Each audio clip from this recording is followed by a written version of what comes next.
السلام عليكم ورحمة الله وبركاته. لو انت لسه بتبدأ بعالم البرمجة فأكيد الفيديو ده ليك. أكيد طبعا حسيت في البداية إنها حاجة طبعا معقدة ومحتاجة جهد كبير وأكواد شكلها غريب، بس ما تقلقش، يعني كل المبرمجين الكبار اللي تعرفهم دلوقتي بدأوا من نفس النقطة اللي انت واقف فيها. في الفيديو ده هنتكلم عن شوية نصايح بسيطة قوي بس مهمة جدا هتساعدك تاخد الخطوات الأولى في البرمجة بكل ثقة، لأن الثقة مهمة جدا، وطبعا إن انت تفهم الأساسيات بطريقة سهلة وبسيطة. يلا نبدأ.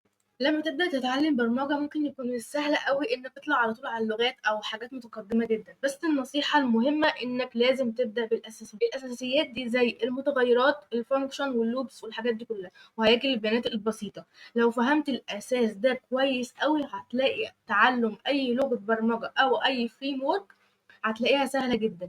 فكر فيها كأنها الطوب اللي بتبني عليه معرفتك.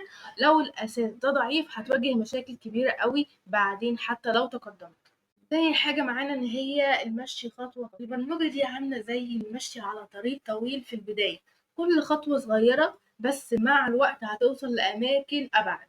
مفتاحنا هو في البرمجة هو الصبر شوية، مش لازم تكون محترف من أول يوم. ابدأ بحاجة بسيطة قوي، وكل ما تتعلم حاجة جديدة جربها وطبقها، ومع الوقت هتتحسن وتبقى الأفضل في البرمجة.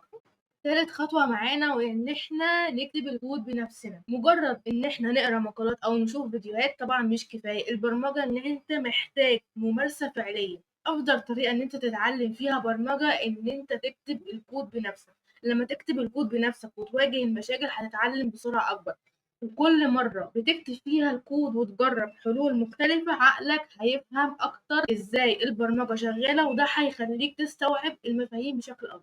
يعني أفضل حاجة إن أنت تتعلم فيها البرمجة إن أنت تكتب كود بنفسك وتسيب نفسك كده، وما تحاولش تتقلب ورا الفيديوهات، لأ، إن إحنا لازم نكتب الكود بنفسنا.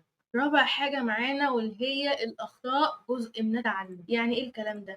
يعني إن إحنا في كتير قوي من المبرمجين اللي هم لسه في البداية بيخافوا لما يلاقوا أخطاء في الحقيقة إن طبعا الأخطاء دي حاجة طبيعية جدا، وبالذات لما يكون لسه مبتدئ ده عادي جدا. لما تشوف رسالة خطأ دي حاجة بالنسبة لك فرصة إن أنت تتعلم حاجة جديدة. حاول بقى طبعا إن أنت تحلل الرسالة دي، تفهم المشكلة، وبلاش إن أنت تبقى متضايق منها أو تكون اللي هو مشكلة مش عارف أحلها أو لا، حاول إن أنت تحلل الرسالة وتفهم المشكلة. المبرمجين المحترفين قضوا وقت طويل في التعامل مع الأخطاء وتعلموا منها. خلي الأخطاء دي تكون دافع ليك عشان تتطور وتتعلم بدل ما تحبطك.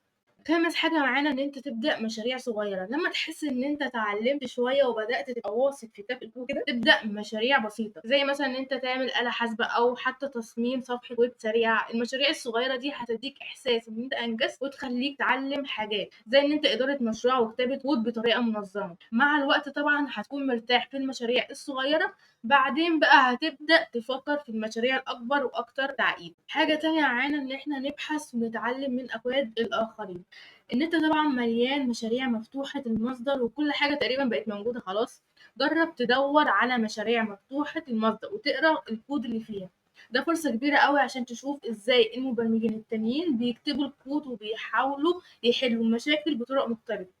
لو طبعا مش قادر تفهم حاجة في الأول ده طبيعي، بس مع الوقت هتبدأ تفهم أكتر وتشوف مهارات جديدة. وعايزة أقولك إن أنت لازم تحتفظ بالشغف وطاقة. إن إحنا نتعلم برمجة محتاج طاقة طبعا وحب للاستكشاف. الشغف ده هو اللي هيخليك تكمل وتواجه تحديات من غير ما تستسلم. البرمجة بس إنها مش مجرد شغل أو حاجة أنا باخد منها فلوس وخلاص، لأ، هي كمان نوع من الإبداع. كل ما يكون عندك شغف وحب للتعلم هتلاقي نفسك مستمتع بكل خطوة في الرحلة. النصايح دي هتساعدك تبدأ في عالم البرمجة بثقة. لو ركزت عليها هتلاقي نفسك بتتقدم خطوة بخطوة لحد ما توصل لمستوى محترف. وكده نكون وصلنا لنهاية الفيديو. أتمنى تكون النصايح دي مفيدة ليك وتساعدك إن أنت تبدأ رحلتك في عالم البرمجة بكل ثقة وحماس. لو عندك أي استفسارات أو أي نصايح إضافية اكتبها في التعليقات وأنا هكون سعيدة طبعا بالرد عليها. ما تنساش تعمل لايك للفيديو وتشترك في القناة لو لسه مش مشترك، وتفعل الجرس عشان يوصلك كل جديد.